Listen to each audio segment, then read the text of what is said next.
So hello what's up guys, लेके आ चुका हूँ आप सभी के लिए एक और शानदार वीडियो। इस वीडियो में से हम शुरू करने वाले हैं अपनी नई प्रोग्रामिंग सीरीज़। तो इस वीडियो में हम अपना पहला चैप्टर या पहला सेक्शन करेंगे प्रोग्रामिंग सीरीज़ का। इस पूरी सीरीज़ में मैं आपको प्रोग्रामिंग के बेसिक से लेके एडवांस लेवल तक सब सिखाऊंगा। इस महीने मेरी वीडियो थोड़ी लेट हो गई क्योंकि हमारे हाफ ईयरली एग्ज़ाम्स चल रहे हैं। अगर आपको ये वीडियो अच्छा लगे तो प्लीज़ इस वीडियो को लाइक शेयर एंड सब्सक्राइब करें। और हमने बहुत सारे प्रोजेक्ट्स कर लिए हैं पहले ही, तो आप उन प्रोजेक्ट्स को देख लीजिए क्योंकि अब हम प्रोग्रामिंग सीरीज़ शुरू करने वाले हैं। अगर आपको कोई डाउट हो तो प्लीज़ उसे कमेंट डाउन करिए। और प्रोग्रामिंग में तो कोई लिंक की ज़रूरत होती नहीं है, आपको बस आर्डिनो आईडी डाउनलोड करनी पड़ेगी। उसका लिंक आपको आई बटन में मिल जाएगा, कैसे डाउनलोड करते हैं software. Let's start the video.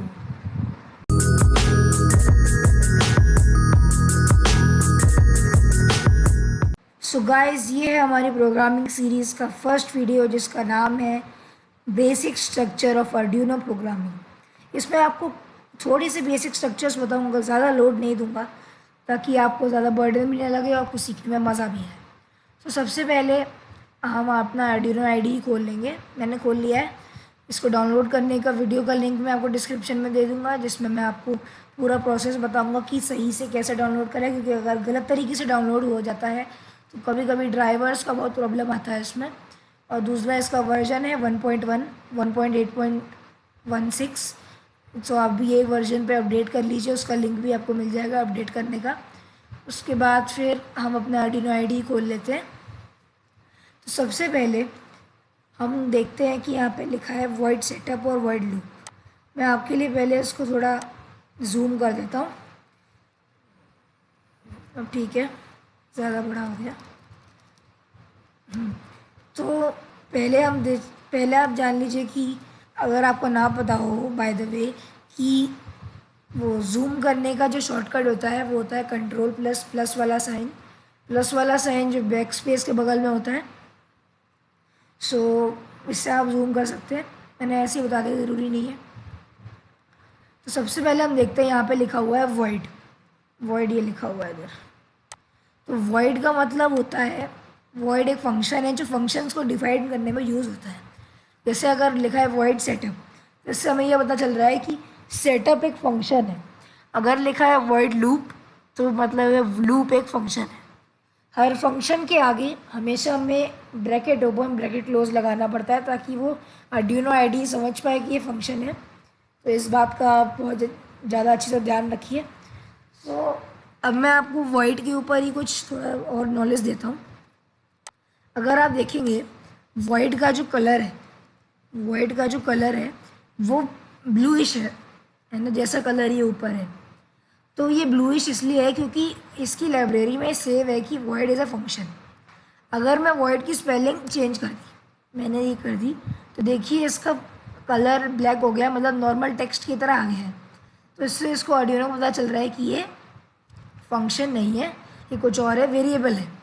अब मैं इसको वापस डी लगा दूंगा तो ये वॉइड हो जाएगा। तो इसका मतलब है कि आर्डिनो स्पेलिंग स्पेलिंग सेंसिटिव है, मतलब वो सेम स्पेलिंग को ही लेता है। ठीक है।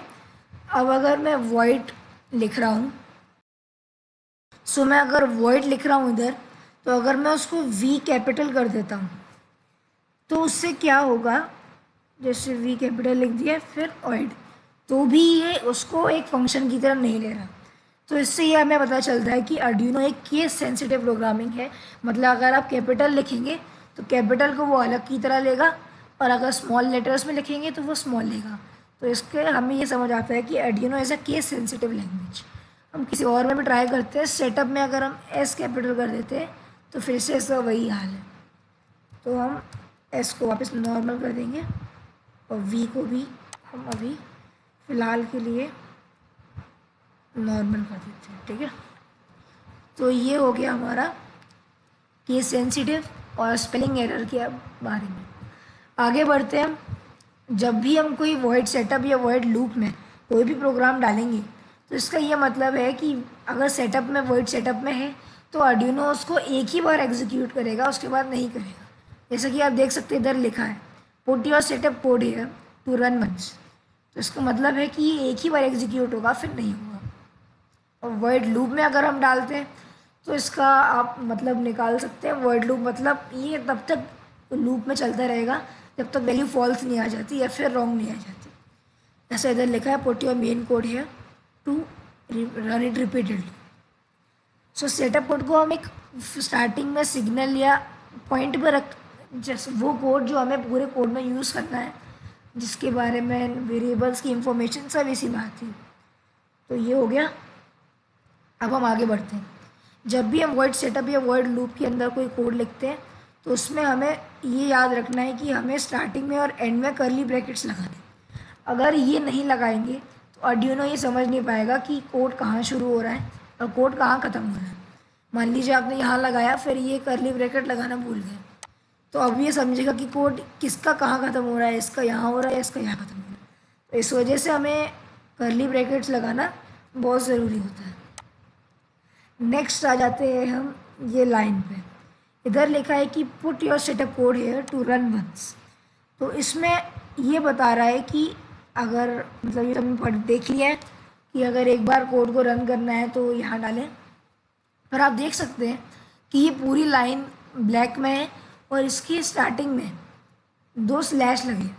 इन स्लैश का क्या काम है?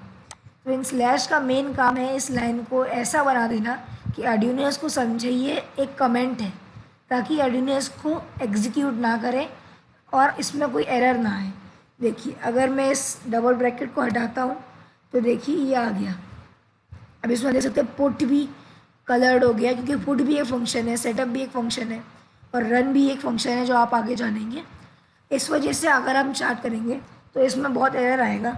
इसलिए हम जब भी किसी लाइन को कमेंट करना है या अपनी जानने के लिए रखना है कि कोई प्रॉब्लम ना हो हमारे याद करने में, जब हम कोड को वापस रीड करें तो हमें पता चल जाए कि ये लाइन किसकी है या क्या काम करेगी ये लाइन, तब हम वहाँ पे कमेंट यूज़ करते हैं। यहाँ पे हम फॉरवर्ड ब्रैकेट्स लगा देंगे जैसा कि इसमें पहले लगे थे। सॉरी, अब देखिए इसका कलर चेंज हो गया और ये फिर से अपने कमेंट फॉर्म में आ गया। अब हम जानते हैं कि अगला हमारा जो इसका इंफॉर्मेशन है, अगले में ये है कि अगर हम कोई लाइन लिखते हैं, जैसे हम यहाँ पे एक सैम्पल टेक्स्ट लेते हैं, जैसे हम लिखते हैं INT यानी इंटीजर बटन 1 पिन, मतलब बटन की पिन। ये मैंने ऐसी एग्जांपल लिया है, इसमें आप कंफ्यूज मत होना। Is equal to 0। उसके आगे आप देख सकते हैं एक सेमी कॉलन लगाया है। ये सेमी कॉलन हर लाइन के बाद लगाया जाता है, चाहे कोई भी लाइन हो, हर लाइन के बाद एक सेमी कॉलन लगाना बहुत ज़रूरी होता है, ताकि आर्डिनो उसको समझ जाए कि एक लाइन इधर ख़त्म है फिर अगली लाइन है, और इन लाइन्स को मिक्सअप ना करे और एंड में आपको एरर ना दिखाए। इससे हमें ये पता चलता है कि आर्डिनो कोड को इंटरप्रेट करने में एक एक लाइन वाइज जाता है। जैसे अगर आपने एक लाइन लिखी, उसने उसको इंटरप्रेट किया, उसमें कोई एरर आया तो वो उधर ही स्टेट कर देगा, वो लाइन को आगे एग्जीक्यूट नहीं करेगा, वहीं रुक जाएगा। हालांकि और भी जो लैंग्वेजेस होती हैं जिसमें कंपाइलर यूज़ होते हैं, वो पूरा कोड एक बार में पढ़ के उनमें जो भी एरर होते हैं एक साथ लिस्ट करते हैं। पर आर्डिनो जो होता है वो हर लाइन पर जैसे ही एरर आता है वहीं रुक जाता है। तो इसको हम कह सकते हैं आर्डिनो एक इंटरप्रेटर बेस्ड लैंग्वेज है। सो आपने ये भी जान लिया है कि अब सेमी कॉलन लगाना बहुत ही ज़रूरी है। तो ये कुछ पॉइंट्स थे जो आपको आर्डिनो प्रोग्रामिंग सीखने से पहले आने चाहिए। ये बहुत ही बेसिक पॉइंट्स हैं, उन्हें याद करना भी बहुत आसान है। सो आशा करता हूँ कोई वीडियो बहुत पसंद आया हो, और अगर आपको कोई डाउट हो तो प्लीज़ कमेंट कीजिए, और सारी इन्फॉर्मेशन मैं आपको डिस्क्रिप्शन में दे ही दूँगा। So please subscribe my video, my channel and like my video. So तब तक के लिए बाय बाय, और नया वीडियो आएगा जल्द ही अगले मंथ के अंदर जिसमें हम आर्डिनो की प्रोग्रामिंग के बारे में और भी विस्तार से और अच्छे से जानेंगे। सो बाय बाय।